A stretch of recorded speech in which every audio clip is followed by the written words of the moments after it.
Hello viewers, আসসালামু আলাইকুম। Welcome back to my channel. সবাই কেমন আছেন? আশা করি সবাই অনেক ভালো আছেন। দূরে এবং কাছে যে যেখান থেকে আমার এই ভিডিওটি দেখছেন তাদের সবাইকে জানাই অসংখ্য ধন্যবাদ। প্রতিদিনের মতো নতুন আরেকটা ভিডিও নিয়ে আপনাদের সামনে হাজির হলাম। তো সকাল সকাল ঘুম থেকে উঠে নাস্তার পর্ব যেটাকে বলে সকাল ৬টা ৩০-এ উঠতে হয়।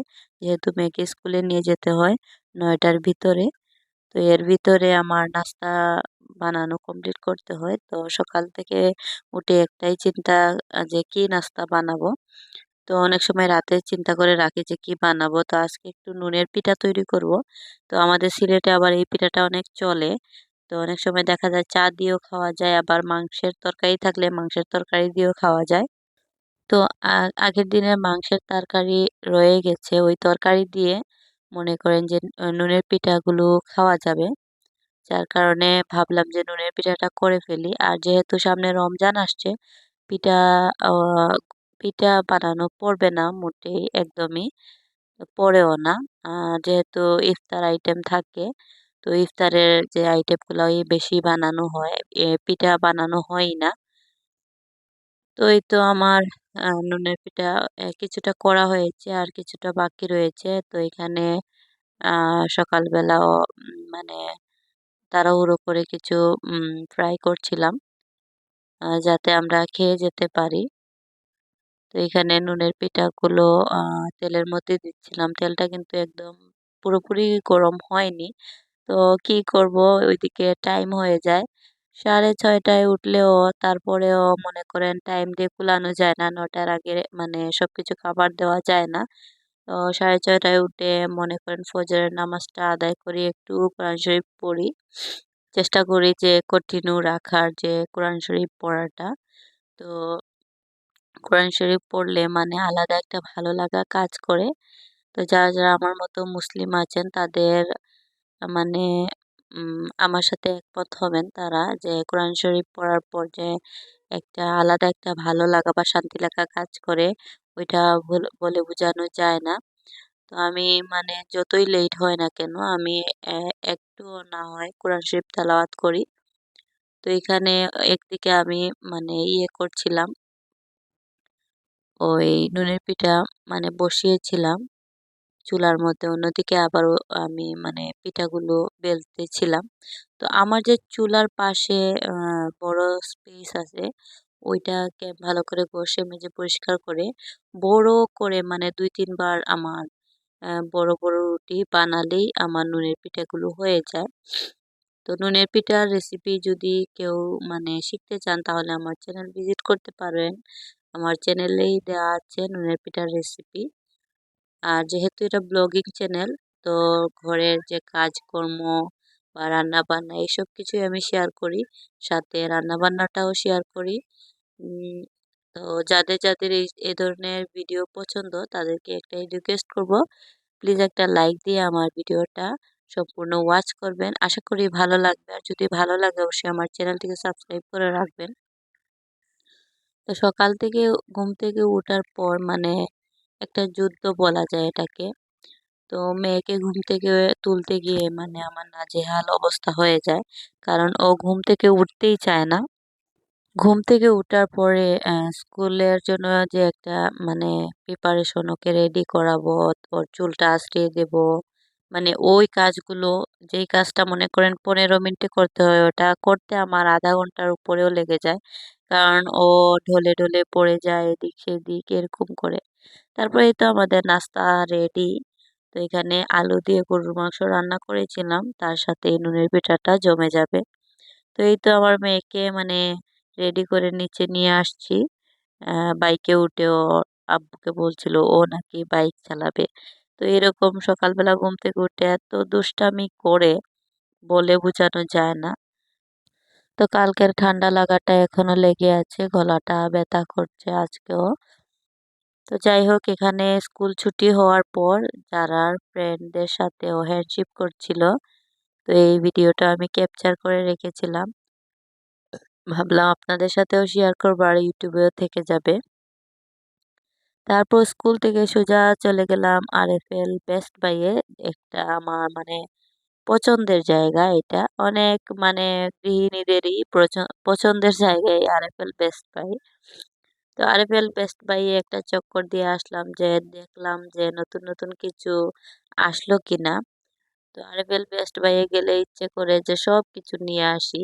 কিন্তু এতগুলো জিনিস নিয়ে এসে রাখবো কোথায় আর, মানে প্রয়োজন তো নেই। অনেক জিনিসপত্রই তো ঘরের মধ্যে পড়ে আছে। কিন্তু ওই যে আমরা মেয়েরা মানে কোনো কিছু মনে করেন দেখলেই পছন্দ হলে ইচ্ছে করে সবকিছু কেনার। আর এখানে দেখুন আমার মেয়ে ট্রলি নিয়ে ও মানে ঠেলতেই পারছিল না। ও ট্রলি নিয়ে হাঁটবে, বাট এই ট্রলিটা এতটা ভালোও ছিল না, এর চাকাগুলো নষ্ট ছিল।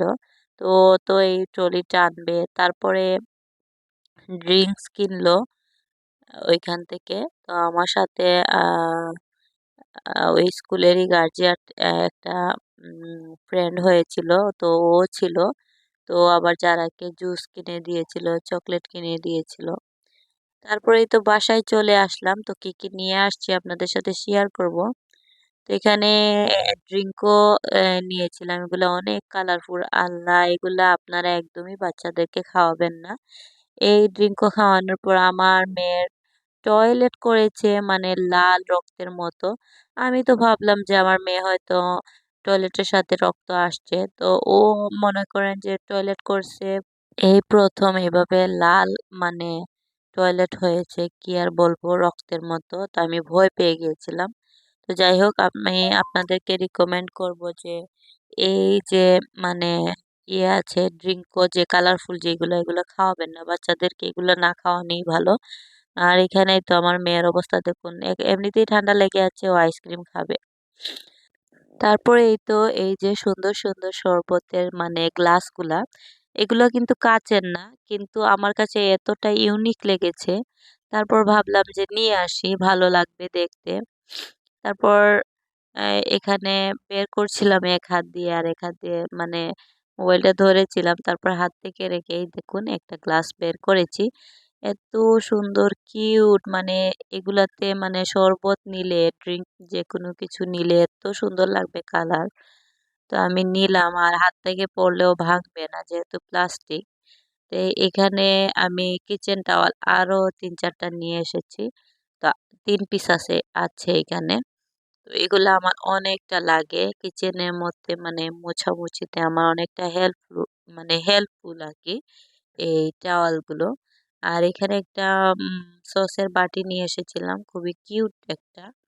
তো এখানে কালারটা কেমন যেন দেখাচ্ছে, আসলে এটার কালারটা মানে এমন একটু মানে এখানে যেভাবে দেখাচ্ছে ওইরকম না, একটু কড়া কালার আছে। এত সুন্দর আর কি কালারটা, আর আমার দেখেই মায়া লেগে গেছে। আমি নিয়ে এসেছি।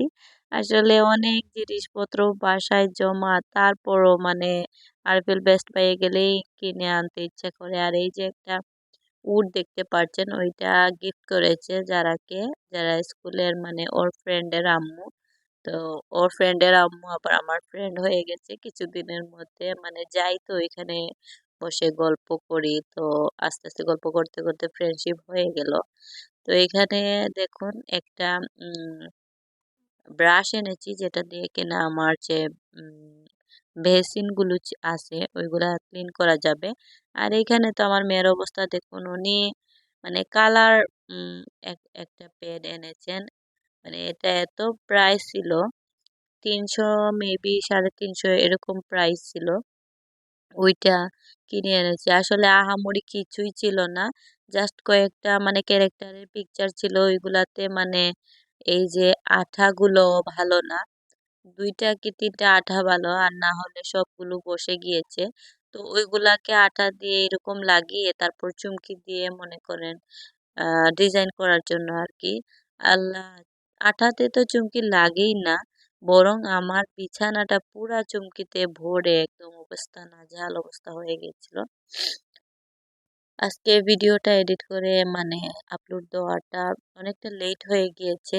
আসলে আজকে মানে নেটওয়ার্ক এতটা মানে প্রবলেম করছে কি বলবো। তো এখানে ওকে আমি হেল্প করে দিচ্ছিলাম, তো আবার কান্নাকাটি করছিল ও নাকি এটা করবে। তারপর প্রথমে বলছিল আমি করে দিতে, তারপর আবার বলছিল ও করবে। এরকম করে হাত থেকে সব চুমকি ফেলে আমার পুরো বিছানাটাকেই নষ্ট করে দিয়েছে। তো এক তো স্কুল থেকে এসেছি, আরেক তো রান্না বসিয়েছি, আর অন্যদিকে ও আমার জন্য মানে কাজ বাড়ালো আর কি। তো কিছু করার নেই, বাচ্চা মানুষ, ও কিছু চাইলে আমি নাও করতে পারি না। তারপর এই তো মানে কালার করছিলাম, তো ভাবলাম একটু ভিডিও করে রাখি, আপনারাও দেখবেন। তো বেস্ট বাইয়ে বাচ্চাদের জন্য কিছু অপশন রাখছে। তো আমার কাছে এত আহামরি তো লাগে নাই যে ভালো জিনিস কোয়ালিটিফুল কয়েকটা জিনিস আছে যেগুলা মানে স্নেক আইটেম, যেগুলা আর্টিফিশিয়াল থাকে, যেটা খেলার জন্য পাপন, তারপরে অরেঞ্জ, ক্যারট, এগুলা থাকে একদম মানে আহ ভালো থাকে আর কি, একদম মনে হয় যে অরিজিনাল দেখতে। তো ওইগুলা আবার ওর আছে।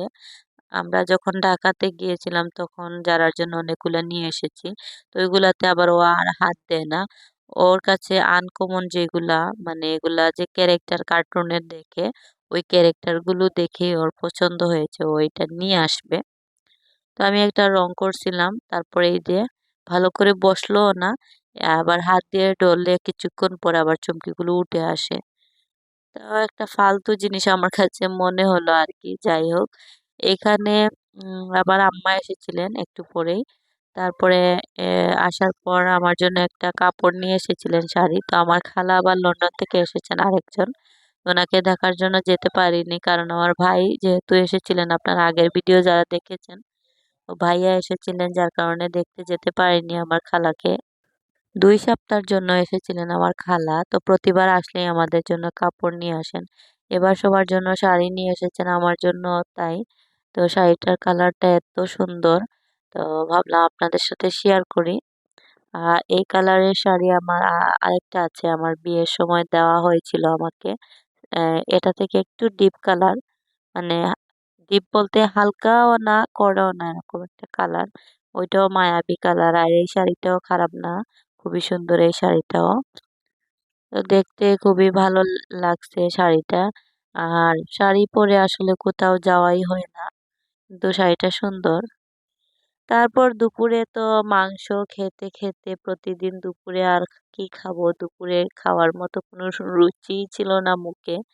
মানে কয়েকদিন ধরে জাস্ট মাংসের তরকারি এগুলো আর ভালো লাগছিল না।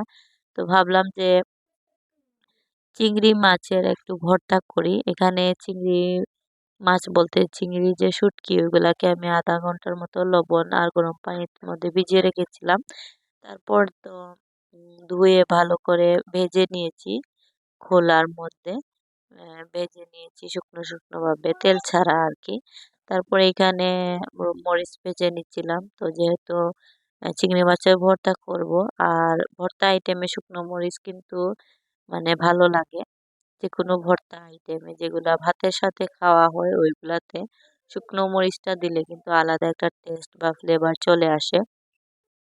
তো এখানে শুকনো মরিচ ভাজার সময় তো আমার নাজেহাল অবস্থা হয়ে যায়, মানে এক তো ঠান্ডা লাগানো, আর একদম মনে করেন যে শুকনো মরিচ ভাজছি।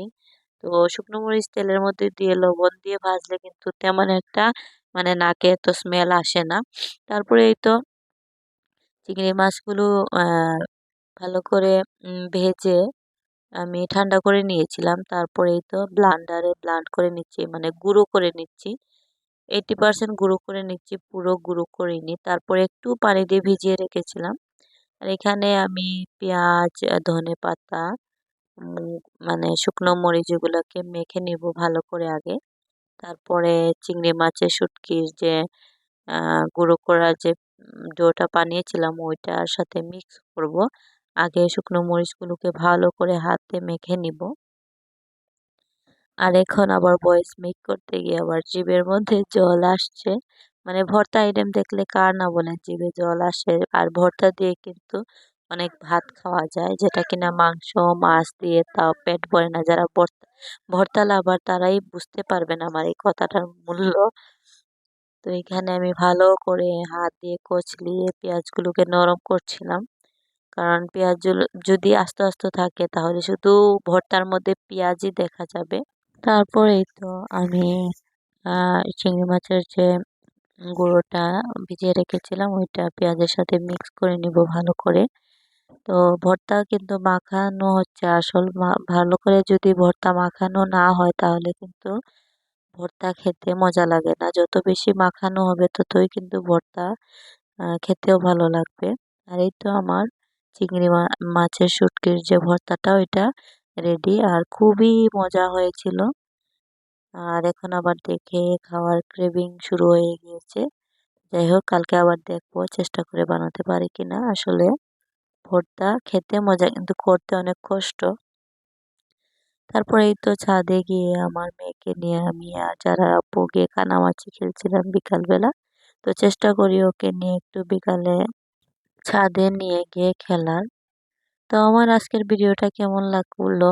আজকের ভিডিওটা এই পর্যন্তই ছিল। তো সবাই ভালো থাকবেন, সুস্থ থাকবেন। দেখা হবে পরবর্তী ভিডিওতে। সে পর্যন্ত সবাই ভালো থাকুন। আসসালামু আলাইকুম।